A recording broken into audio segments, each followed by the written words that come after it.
Good evening. Welcome back to MTG Card Collector. We're going to be doing a deck tech. It is Boost Pack Opening Friday. Yeah, Pack Cracking Friday. But we're going to do a deck tech, and then we'll get to opening some packs. Now, like I said previously, the big, what do they call that? The big thing right now in a lot of the game decks, or a lot of the game places, is this new version of Commander, which is basically Oathbreaker. It's a smaller version. It's a faster version of Commander. It's 60 cards. You still have a Commander, but your Commander can only be a Planeswalker. Along with your Commander, you get a specialty sorcery or instant. I chose Tezzeret, Master of the Bridge, and Battle at the Bridge. Main reason is I like this ability. Static ability, which says creatures and planeswalker spells you cast have affinity for artifacts. So when he's in play, every spell I cast for planeswalkers and artifacts, they're basically free. His first ability, which you want, Tezzeret, Master of the Bridge, deals X damage to each opponent, where X is the number of artifacts you control, and you gain X life. If you play Arena, you've seen it, the Claw of Death comes out and just hits you for a whole bunch. Number 3, very rarely used, return target artifact card from your graveyard to your hand. I mean, I guess I could use it with this one. -8. It's ultimate. Exile top 10 cards of your library. Put all artifact cards from among them onto the battlefield. Great if you're going to be using this one, because Battle at the Bridge. I don't like these sleeves. Battle at the Bridge has Improvise, which basically all artifacts can help cast this spell by paying 1 generic mana. And then, of course, what it says is target creature gets -X until end of turn. You gain X life. And it costs X and 1 black. So, thing about this is Commander, you cast this once, it costs you your regular price. You cast it twice, you got to add 2 Commander tax. Same thing with the specialty card. You have to add 2 every time you want to play it. And you can only play your specialty card if your Commander, your Planeswalker, is in the battlefield. So, kind of caveat for those two. It's kind of a nifty game. Like I said, you have, instead of 40 life, you got 20. It is still played 4 players. It's supposed to be faster, 60 cards, and follows most of your same basic Commander rules. Big difference is, of course, going to be your, what do they call it? The ban list. The ban list is more extensive. So, for instance, Mana Crypt, cannot use it. Soul Ring, cannot use it. So you really got to be careful of what you can and can't play. Make sure you check that negative or that list. So let me go through this real quick. When it comes to land, I got Darksteel, Citadel, Indestructible. It's also an artifact land because this is an artifact-based deck. Sequestered Stash gives me 1, but it also sacrifices, I can look top 5 library into your graveyard. Then you may put an artifact card from your graveyard on top of your library. Inventor's Fair, good for artifacts. Stalking Stones, add 1 to your mana pool, pay 6. Stalking Stones becomes 3/3 elemental artifact creature that's still a land. And then the Affiliate Downyard, because it gives you a regular one, but pay 1 and 3. Target player puts top 3 cards of your library into their graveyard, so you're able to kind of mill people very slowly. Those are the generic lands that do kind of weird stuff. Here is some specialty lands that do other things. So, Spire of Industry, great for mana fixing. Seat of Synod is an artifact land. Dual Watery Grave, so there's your shock land. Drowned Catacomb, there's your one of your restricted lands. Dimir Guildgate, and of course, Submerged Boneyard. And then on the regular land side, I have 2 swamps.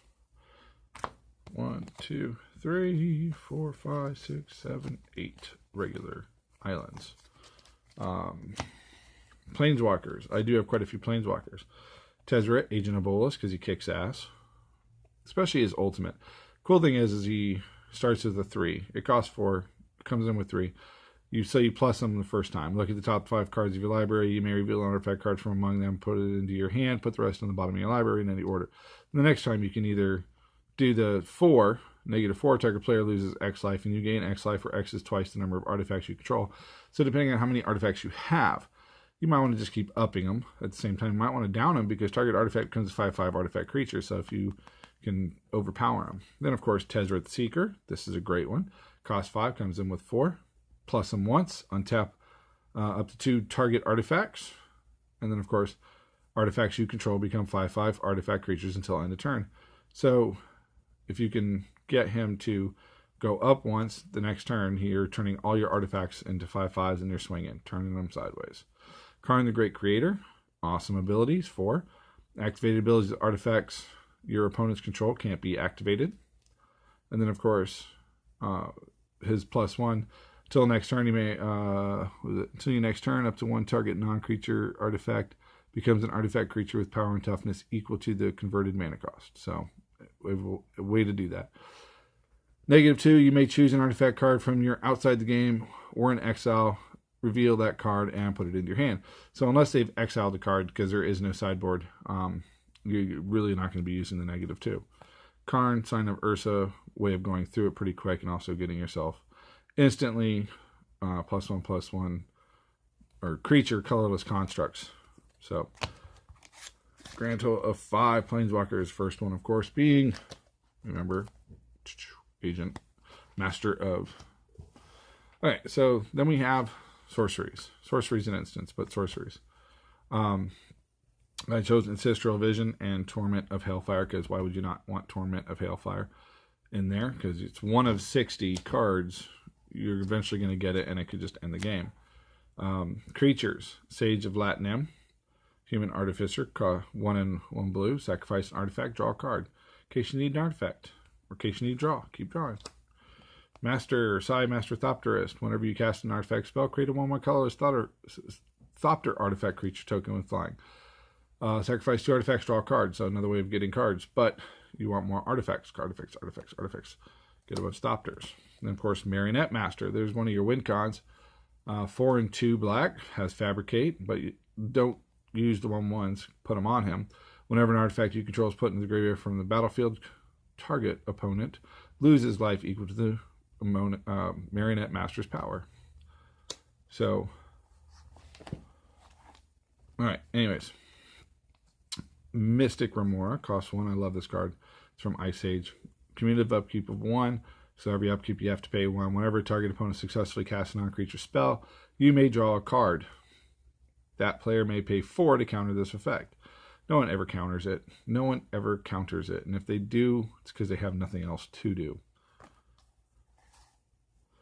Antiquities War, because if you want to slowly kill them. Anyways, first 2 sagas of the enchantment. Look at the top 5 cards of your library. You may reveal an artifact card from among them, put them into your hand, put the rest on the bottom of your library in any order. And then, of course, number 3, artifacts you control become artifact creature power base, toughness 5/5 until end of turn. So if you're able to get this off pretty quick, if you're able to, then it could be game ending. Otherwise, you're just going to be building your deck accordingly. Word of Invention. I thought about making this deck the specialty card, but that 3 blue is kind of like killing me on it. It has Improvise, so every artifact I have can pay 1 of its activation costs. So in theory, I can be paying 3 blues and whatever number of artifacts I have. Search library for an artifact card for converted mana cost X or less. Put it into the battlefield and shuffle your library. You're basically going to do this one time, so you better know what artifact you're going for. So, yeah.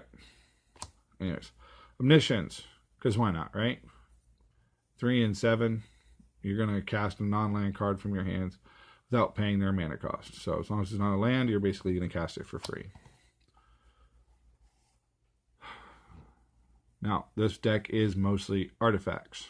It's artifact based. With that said, I've thought hard about every one of these cards, and some of them I'm on the fence about, but there is a sub-theme to this deck, which you'll see when I come to the artifact creatures.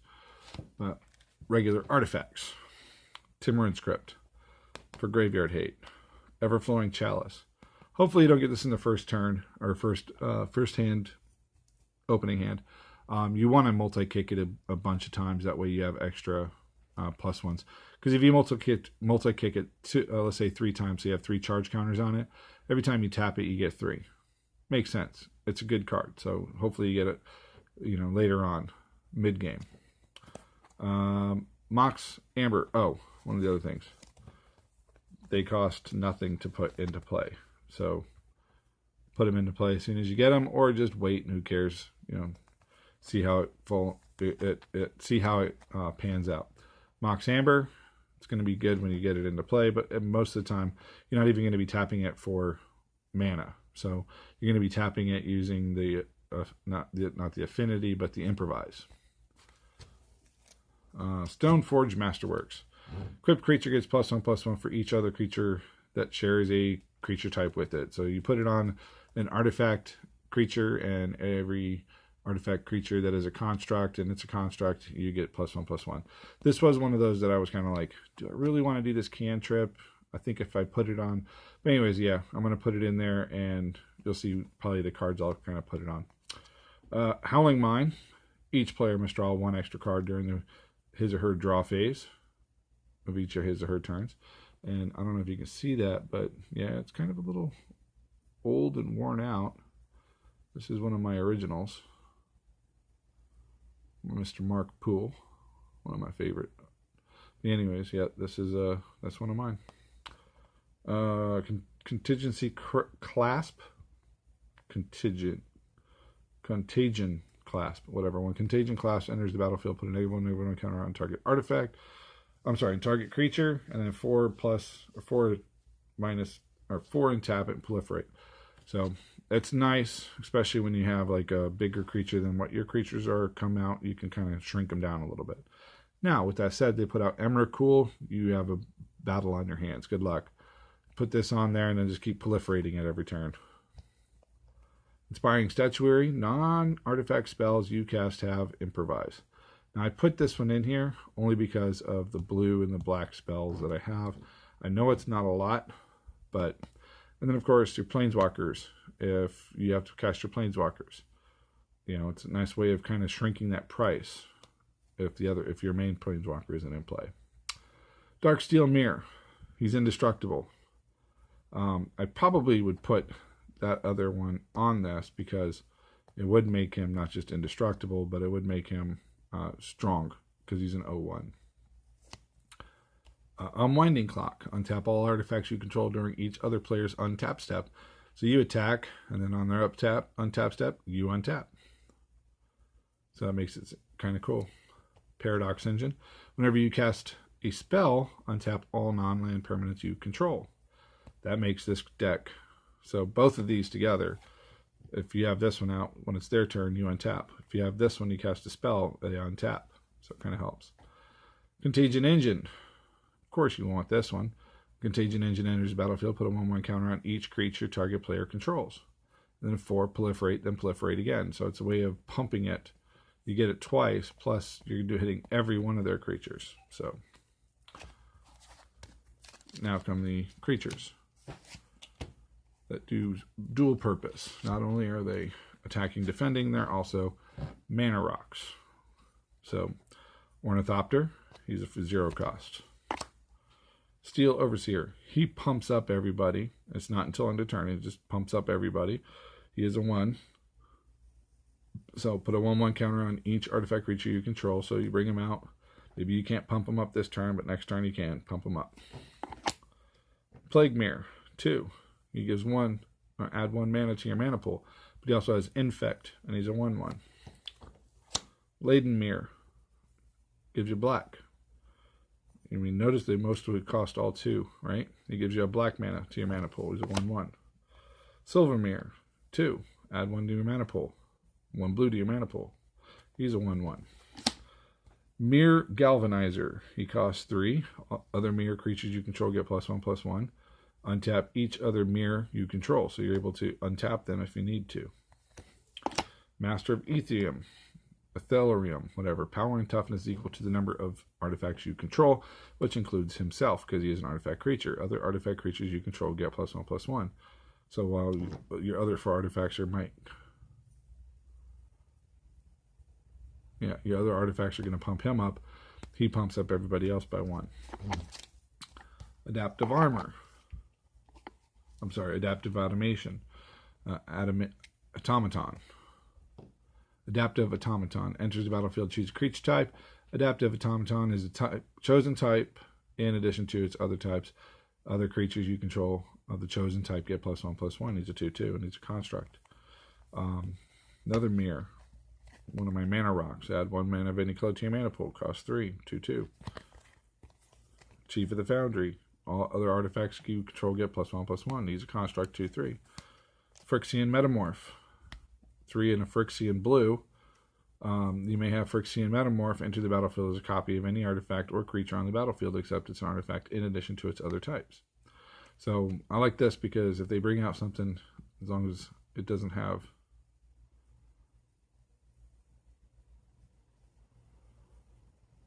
it's not targeting, it's making a copy. So pretty much any creature on the battlefield. Yeah. So they bring out a big creature, you have a big creature. Solum Seleculum 4. He's a mana rock because he gets you a basic land, but you also get to draw a card when he dies. He's a 2/2 for 4. Golem. Frogmite. Affinity for artifacts because I really had to just put this into the stack. Cost 4. So the whole point of this is, if you get mirrors out, because everybody knows when you play this game, that if you get, sometimes all best laid plans don't work out. But if you're getting mirrors out, then of course you boost the mirrors. If you're getting planeswalkers out, you boost the planeswalkers. And the planeswalkers make constructs. You know what I mean? So, or 5/5 artifacts. So you boost them as best you can. And then you use him to draw cards and get ornithopters that fly over. You use him to draw cards. So that's my deck for Oathbreaker, and I'm hoping it does really well. I haven't had a chance to play it. So let's break into these. Let's see how these do. There wasn't too many cards out there in War of the Spark that I'm liking for Commander. There were a couple of them. Casualties of War is one of my big ones. Still my favorite. Got used against me tonight. It tore me up. Goblin Assailant, Lockstone Sergeant, Cosminus Transmutation, love that card. Goblin Assault Team, Charity Extractor, give me your quarters. New Horizons, Toll of the Invasion, Primordial Worm, Wall of Runes, Rouse Outburst. I don't know if I got that one. I'll have to look into that. Rouse Outburst. Bond of Discipline. Ooh, I am so sorry.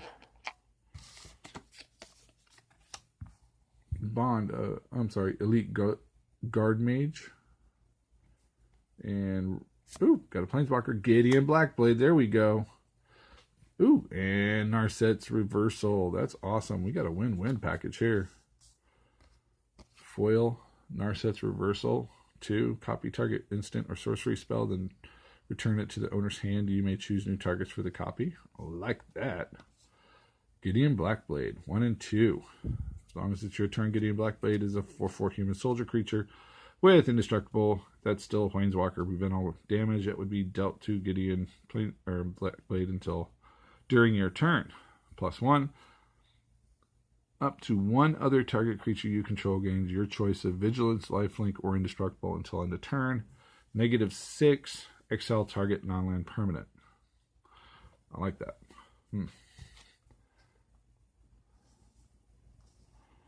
That's a win-win combination right there.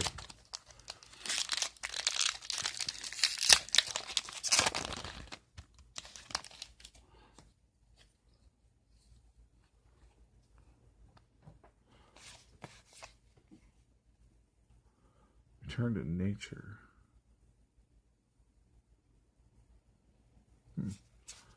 Turning erratic.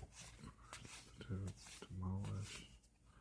Defiant. Hey, another Rouse Outburst. So when you don't remember if you got one, you get 2. Interplanar Beacon.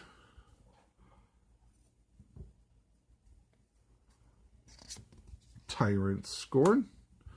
And last but not least, the mythic or rare is, hey, Nissa, who shakes the world. That's awesome. Got 2 2 good planeswalkers. Whenever you tap a forest for mana, add 1 additional green. Then +1. Put 3 +1/+1 counters on up to 1 target non-land you control. Untap it. It becomes a 0/0 creature. Vigilance, haste, and still a land. -8. You get an emblem with lands you control have indestructible. Search your library for any number of forest cards. Put them into the battlefield. Tap, then shuffle your library. Ooh, I like that. That's 3 winning packs right there. I'm sorry, 2 winning packs. I don't know what the expected value is going to be, but damn, I only paid $10 for this. Hopefully we get some last pack, last chance for an awesome, more mythic, epic card. Well, can I get it? Will it happen? We will see. That was not as melodramatic as I was hoping it would be. Heartwarming Redemption. Bolt Bend. I haven't seen that one. I like that. And mythic or rare is... How you like that? Man, we just hammered this one. Vivian, Champion of the Wilds. You may cast creature spells as though they had flash. Until your next turn, up to the 1 creature gains vigilance and reach. Look at the top 3 cards of your library, exile 1 of them face down, and put them in the rest of your library of any order. I cannot understand why I can't read this sentence. For as long as it remains exiled, you may look at the card and you may cast it if it isn't a creature card. I like that. Well, we've definitely got our money back on this deck.